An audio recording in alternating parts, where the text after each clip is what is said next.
Good bad ugly படத்தில் ஒரு 90s சாங்கை வந்து ரீமேக் பண்ணி ரிலீஸ் பண்ணுறாங்கன்னு சொல்லி ஏற்கனவே ஒரு தகவல் வந்துச்சு. அந்த தகவல் இப்போ கன்ஃபார்மே ஆயாச்சு. பார்த்தீங்க அப்படின்னா 1999 வந்த எதிரும் புதிரும் அப்படின்ற படத்தில் தொட்டு தொட்டு பேசும் சுல்தானான்னு சொல்லிட்டு ஒரு சாங் வரும். அது செம்மையாக ஹிட் ஆச்சு அந்த பீரியட்லேயே. இப்போ அந்த சாங் திரும்பவும் ட்ரெண்டிங் ஆகிட்டு இருக்கு. அந்த சாங்கை தான் வந்து ரீமேக் பண்ணி ரீமிக்ஸ் பண்ணுறாங்களா எப்படின்லாம் தெரியல. அதுவும் ஃபுல் சாங்கை ரீமிக்ஸ் பண்ணுறாங்களா இல்லை வந்து அதில் ஒரு சில பார்ட் மட்டும் எடுத்து அதை கொடுக்குறாங்களான்னு தெரியல.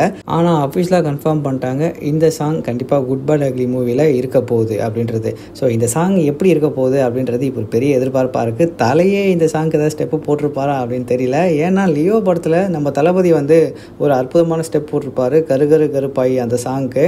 ஸோ அது போல் இந்த குட் பேட் அக்லிலையும் இருந்தால் ரொம்ப நல்லாயிருக்கும்னு நான் நினைக்கிறேன். குட் பேட் அக்லி மூவியில் full and full GV Prakash தான் ஒர்க் அவுட் பண்ணியிருக்காரு எல்லா சாங்குக்கும் பேக்ரவுண்ட் ஸ்கோருக்கும். இப்போ ரீசெண்டாக ரிலீஸ் ஆன டீசரில் கூட பார்த்தீங்க அப்படின்னா டிஎஸ்பியை பற்றி எங்கேயுமே மென்ஷன் பண்ணிருக்க மாட்டாங்க. அதாவது அந்த யூடியூப் வீடியோவோட டிஸ்கிரிப்ஷனில் கூட மென்ஷன் பண்ணிருக்க மாட்டாங்க.